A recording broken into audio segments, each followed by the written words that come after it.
tranquille, bienvenue dans l'épisode 2, le jour 2 de mon jeûne. Le principe de la série, pour ceux qui n'ont pas vu le premier épisode, c'est de partager mon expérience dans un jeûne long.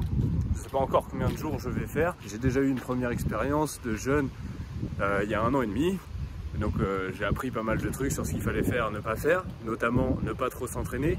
Mais visiblement, j'ai pas énormément retenu parce que hier, j'ai fait une session avec Lucien et Jules que j'ai filmé. Bon, il s'avère que j'en ai trop fait. Enfin, j'ai fait un petit peu trop de handstand. Bon, surtout de flag en fait. Le one arm handstand n'est pas un souci en soi, mais le flag, ça tiraille un peu sur les obliques. Donc, quand tu es en jeûne, truc à savoir, les courbatures, elles s'en vont pas. Ça, je le racontais dans l'épisode 1.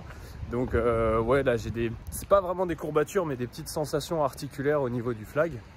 D'ailleurs, au moment où tu vois cette série, normalement il y a un tutoriel One Arm Flag qui est sorti sur la chaîne. Donc quand ça tiraille comme ça, ça veut dire que tu as fait trop de volume parce que les obliques, etc. n'étaient pas conditionnés. Bon, moi en l'occurrence, ils sont conditionnés, mais le souci c'est qu'ils sont habitués quand je mange, pas quand je mange pas. Donc quand je mange pas, bah, ça fatigue. On va dire à la fin de la session, ça me tiraillait pas quoi. Là, ça me tiraille après coup parce que je sais que j'ai pas mangé et j'ai pas bien récupéré. Mais donc, si toi tu bosses ces mouvements-là, il faut repérer comment tu te sens en fin de séance pour savoir si tu as fait trop de volume ou non. Enfin bref, je t'explique tout ça en détail dans le tutoriel. Là, je marche vers Villejean parce que je dois aller à une démonstration de street workout.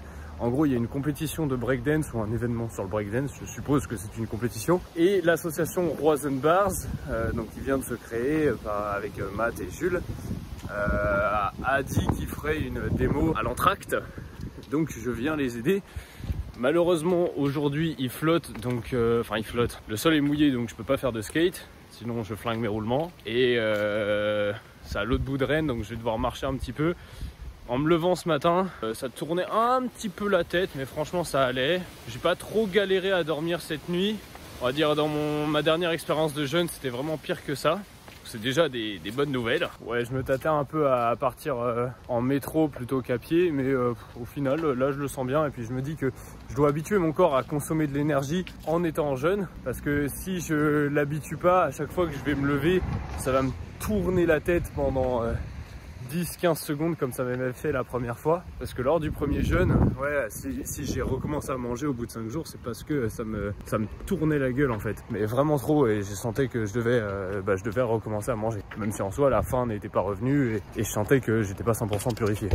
Dans l'épisode d'hier, je t'ai vite fait briefer sur les bienfaits et les potentiels dangers à faire du jeûne. Dans l'épisode du jour, je pense que je vais t'expliquer un petit peu plus comment je procède. Déjà, il faut savoir qu'il y a plusieurs types de jeûnes. Tu peux faire du jeûne intermittent, c'est probablement un des jeûnes les plus répandus. C'est-à-dire que tu vas t'autoriser à manger que dans une certaine plage horaire de la journée. Ça, j'ai l'habitude de le faire. En gros, je mange pas de petit déjeuner. Je mange juste repas du midi, repas du soir, voire des fois juste repas du soir.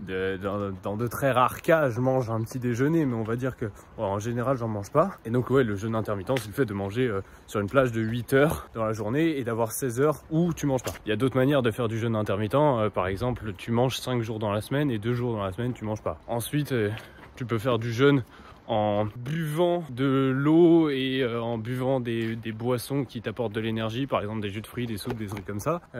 Tu peux faire du jeûne sans boire d'eau et sans rien boire. Et le jeûne que moi je fais, ça s'appelle le jeûne hydrique, donc en fait je bois de l'eau.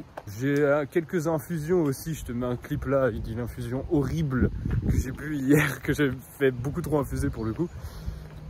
24 heures de jeûne, je me suis fait une infusion. C'est le truc le plus amer que j'ai bu de toute ma vie. Moi, me concernant, je fais un jeûne hydrique. Du moins, la dernière fois, j'ai fait un jeûne 100% hydrique. Cette fois, je pense que je vais prendre quelques infusions. Parce que j'ai acheté des infusions qui servent à détoxifier le corps à base de plantes. Enfin, même pas à base de plantes, c'est des plantes. J'avais envie de tester les effets, encore une fois. C'est que ma deuxième expérience, donc je teste des trucs variés pour voir ce qui convient le mieux parce que je pense que je le referai par la suite. Si moi je me tourne vers ce type de jeûne là, c'est parce que c'est, on va dire, le plus efficace. Jeûne sans eau, je comprends pas l'intérêt parce que l'eau c'est le truc qui est censé te permettre d'évacuer ce qui va pas. Donc un jeûne sans eau, ça peut éventuellement être utile quand tu fais une purge à l'huile de ricin ou... Mais pour l'usage que je fais du jeûne, pas utile de faire sans eau. Et donc en parallèle du jeûne, ok, tu manges pas certes, mais il y a un certain comportement à avoir. Donc comme je te l'ai dit, j'ai hésité à marcher aujourd'hui parce que je sais qu'il faut faire une activité physique relativement faible.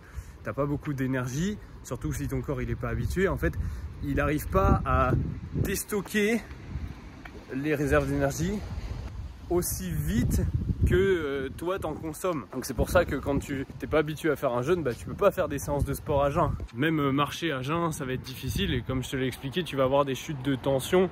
Tu sais, quand tu te lèves trop vite là et ça te tourne la gueule. En gros, ça en jeûne, ça arrive très souvent. Donc moi je me suis dit que j'allais marcher un petit peu aujourd'hui déjà parce que bah, ça fait du bien de bouger, c'est important. Mais ouais, quand on est en jeûne, faut pas se dire ah bah tiens, si je fais ça dans un but de perte de poids, en plus je vais aller courir ou faire des trucs comme ça. Non, c'est vraiment pas une bonne idée. On va dire que une journée idéale en termes d'activité physique pour moi en jeûne, ce serait 10-20 minutes de handstand, one arm handstand et pareil 20-30 minutes de marche à tout péter quoi. Donc là au début j'en fais un peu plus parce que je sais que ces prochains jours je vais être amené à travailler, notamment m'occuper du montage de ces trucs là et accessoirement bosser sur une autre formation après planification, mais ça arrive prochainement et celle-là vous allez kiffer. Pour l'instant je n'en dis pas plus. Enfin voilà grosso modo mon raisonnement. Donc ouais, aujourd'hui bah, je vais marcher 1 heure, pas 20 minutes, mais demain je marcherai pas ou quasiment pas, donc comme ça compense.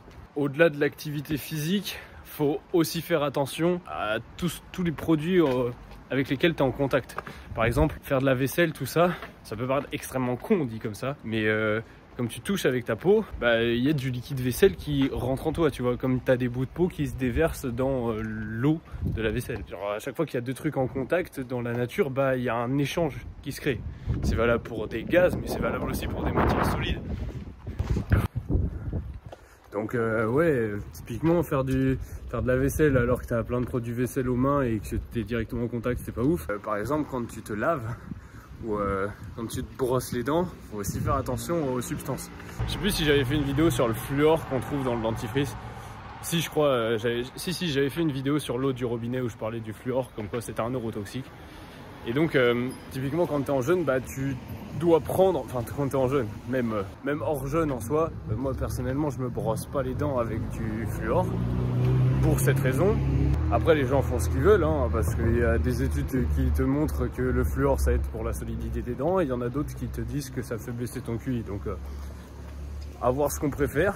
Mais personnellement, j'ai pas eu de soucis avec la solidité de mes dents depuis que j'ai changé de dentifrice, tu vois, donc...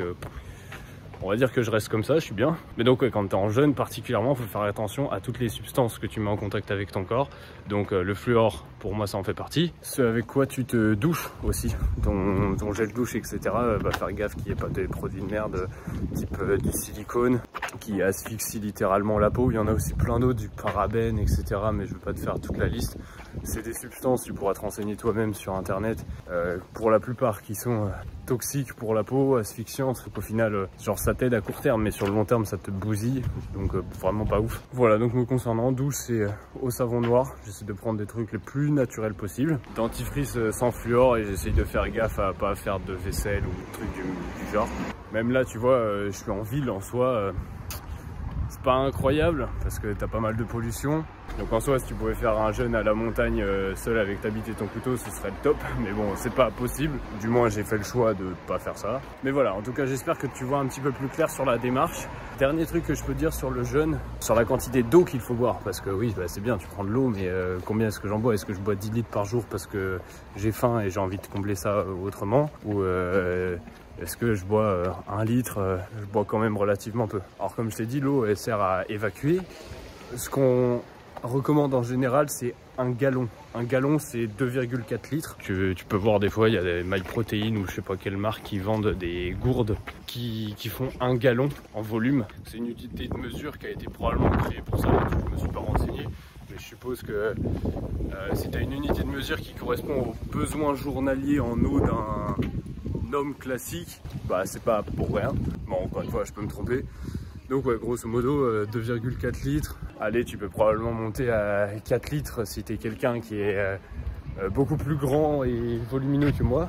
Et peut-être que pour quelqu'un qui fait 1m50 et 45 kg, 1,5 litre ça suffira. Mais il faut vraiment faire attention à pas trop boire. Parce que si tu bois énormément, en fait tu te mets à pisser tout transparent et tu vides les minéraux de ton corps en fait. Le bon dosage pour savoir combien il faut boire en fait, c'est quand tu pisses, c'est jaune, c'est pas orange ça brûle, c'est pas tout clair transparent, c'est vraiment un peu jaune. Et c'est aussi un repère pour savoir quand est-ce que tu peux stopper ton jeûne en soi ou quand est-ce que tu as évacué ce que tu avais évacué. Parce que le jeûne, il y a des signes qui vont faire qu'il faut le stopper. Des gros maux de tête, ça va pas bien, en fait tes sens te font comprendre qu'il faut recommencer à manger. Faut vraiment pas essayer de forcer ou quoi que ce soit, hein.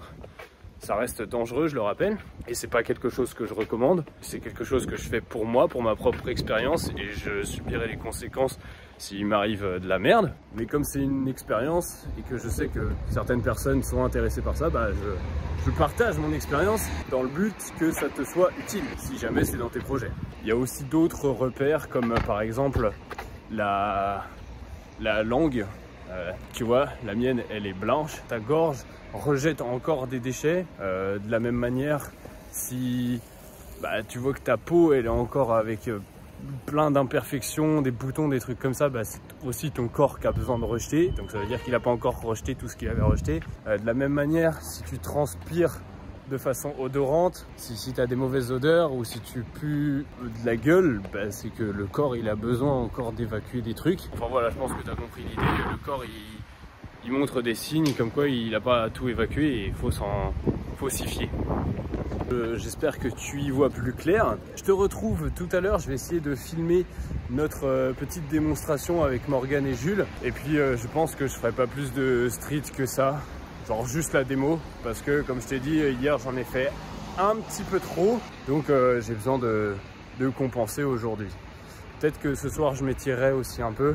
Là hier soir j'ai pas pris le temps de faire de vrais étirements comme je le fais d'habitude, j'ai tiré un petit peu les pattes, très brièvement les obliques, mais c'était pas suffisant je pense pour relâcher toutes les tensions quoi. Voilà, on se retrouve tout à l'heure.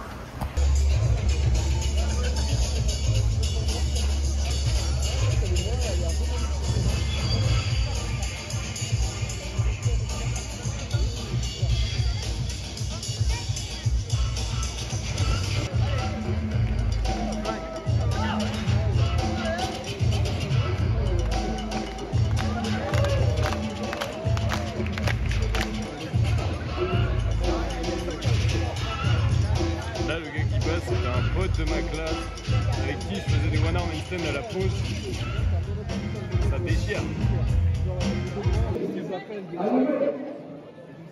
Il y a du monde un peu quand même, hein. T'inquiète. Allez Malo!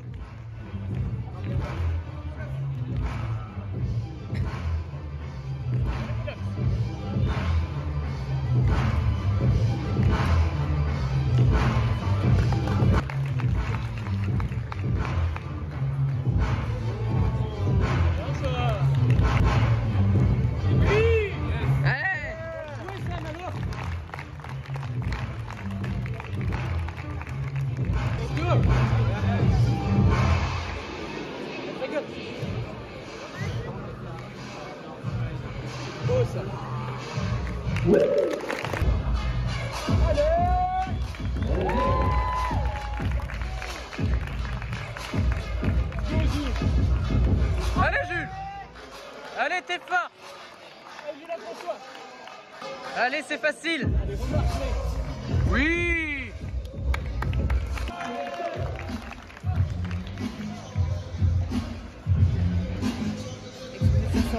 Wouhou!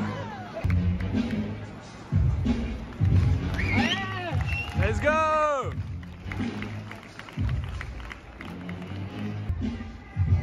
Sur deux doigts!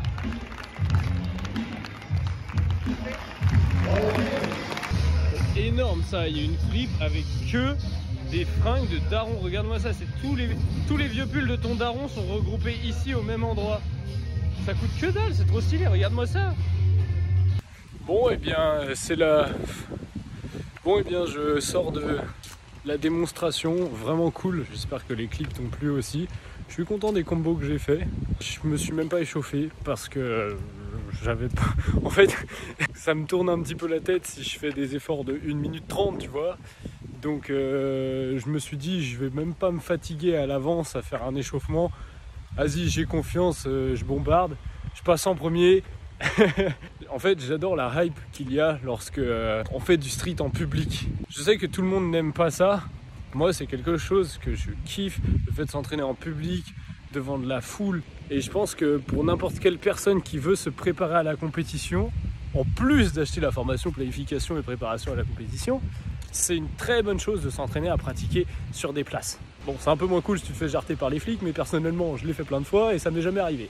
Je pense que c'est la conclusion de cette vidéo en tout cas. Alors comme d'hab, j'espère que ça t'a plu. Si c'est le cas, tu me le dis en commentaire. Et puis je te dis à demain, enfin du moins au prochain épisode, pour les 72 heures de jeûne. Ciao, c'était Moulax.